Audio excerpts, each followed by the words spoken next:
Assalamualaikum warahmatullahi wabarakatuh. Perkenalkan nama saya Muhammad Haikal Saleh dari kelas 3 IMC, yang mana di sini saya akan menjelaskan tentang penelitian saya terkait pengembangan sistem informasi e-commerce untuk mendukung pengambilan keputusan melalui fitur pengembangan produk, yang di mana eh, dosen pengampu mata kuliahan ini dari analisis sistem perancangan sistem informasi yaitu Ibu Adi Sukmawati, Magister Komputer.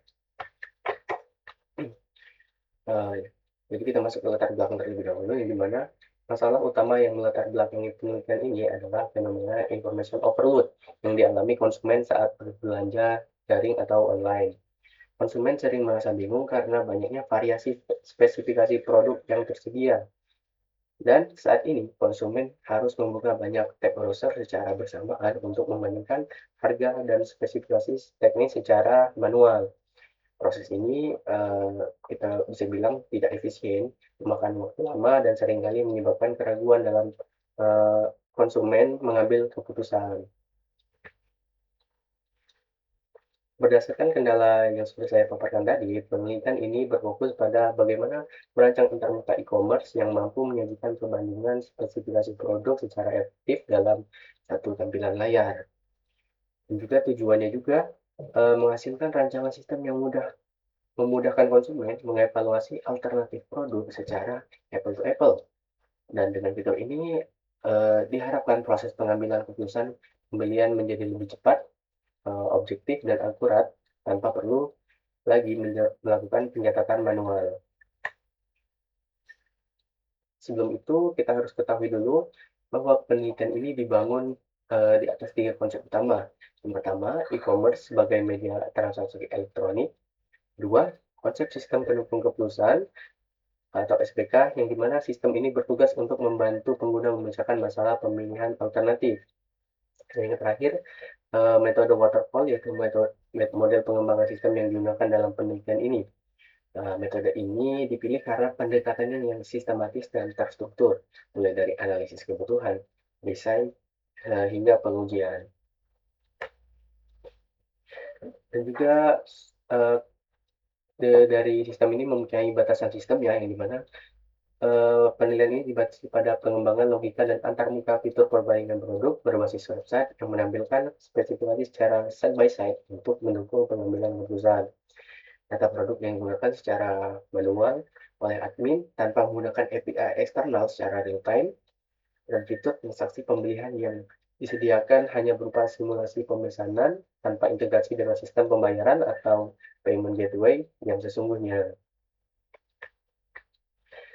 Masuk lagi ke metodologi penelitian, saya akan menjelaskan secara lengkapnya, di mana alur penelitian ini mengikuti tahapan waterfall, seperti yang sudah saya katakan tadi, dimulai dari tahapan analisis, studi pustaka, dan observasi masalah konsumen. Lanjutkan dengan tahapan desain, meliputi perancangan DFD, flowchart, dan antarmuka pengguna atau UI. Setelah desain ini disetujui, masuk ke tahap implementasi, yang mana pembuatan prototipe menggunakan tools desain, dan terakhir, di mana tahap terakhirnya itu pengujian untuk memastikan fungsi perbandingan berjalan sesuai logika yang diharapkan sebelum sistem dikembangkan lebih lanjut.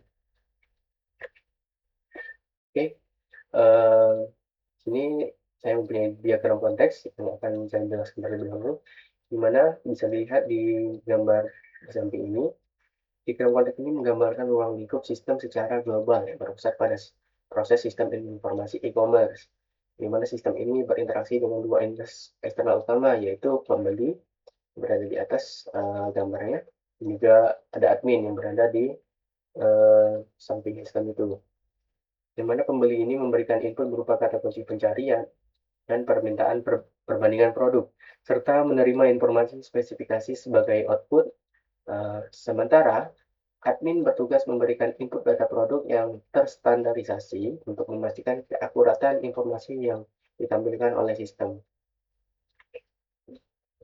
Selanjutnya ada data flow diagram level 0 yang saya buat, yang dimana inti dari data flow diagram level 0 yang saya buat ini adalah menjabarkan proses utama sistem menjadi 4 tahapan logis, mulai dari proses registrasi dan login, dengan dengan manajemen produk yang dilakukan oleh admin untuk mengelola database.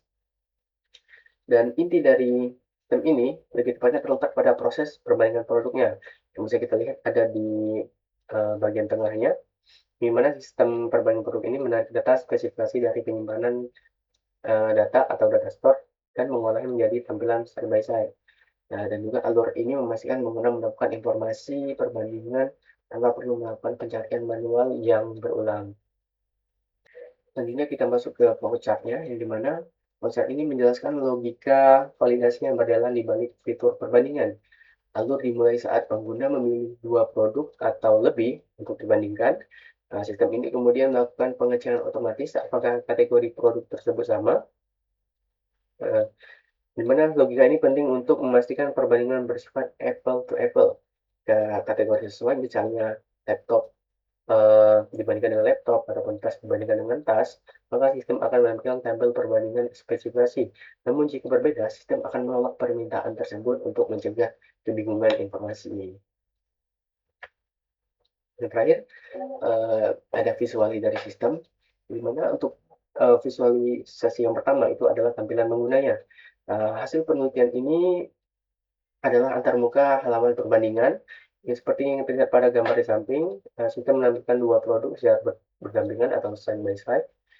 Jadi dan juga untuk keunggulan desain ini adalah penyajian parameter teknis seperti harga, RAM, atau prosesor, yang seperti gambar di samping ini, dalam baris yang sejajar. Dan juga hal ini menghilangkan beban pengguna untuk melihat spesifikasi karena perbedaan antar produk dapat dilihat secara langsung dalam satu pandangan matanya.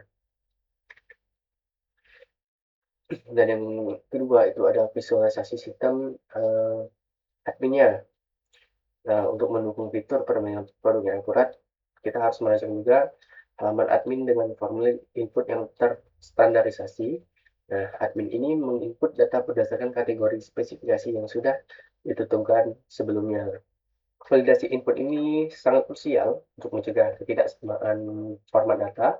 Dan dengan input yang rapi dari admin, sistem dapat menjamin bahwa informasi yang dibandingkan oleh konsumen adalah data yang valid dan setara. Sebelum kita masuk ke kesimpulan, mari kita bahas terlebih dahulu terkait dengan fitur perbandingan produknya, yang dimana sistem ini terbukti memberikan solusi konkret terhadap masalah inefisiensi waktu belanja.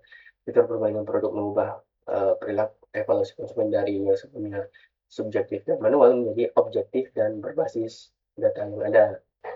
Secara psikologis, tampilan data yang transparan ini memberikan rasa aman dan mengurangi resiko kesalahan dalam pembelian, di mana sesuai dengan prinsip sistem berkeputusan tadi, yaitu memberikan dukungan informasi yang cukup agar pengguna percaya diri dalam bertransaksi.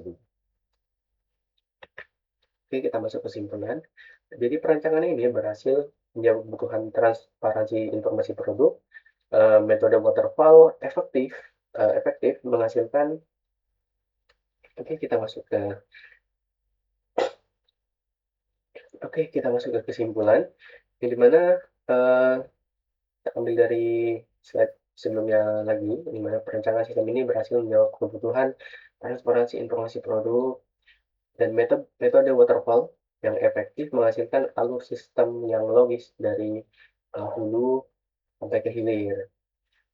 Untuk pengembangan selanjutnya, disarankan agar sistem terintegrasi dengan payment gateway untuk transaksi secara nyata. Selain itu, fitur pengembangan data otomatis atau API dari situs manufaktur resmi dapat ditambahkan agar update harga dan stok dapat berjalan secara detail tanpa input manual dari admin lagi. Mungkin cukup sekian presentasi yang dapat saya paparkan. Semoga penonton ataupun yang mendengar dari penelitian saya ini dapat termotivasi atau dapat mengembangkan penelitian saya lebih lanjut. Saya mohon maaf jika ada kesalahan kata ataupun kalimat yang kurang berkenan. Kepada Om saya mohon maaf dan mohon ampun. Saya akhiri. Wassalamualaikum warahmatullahi wabarakatuh.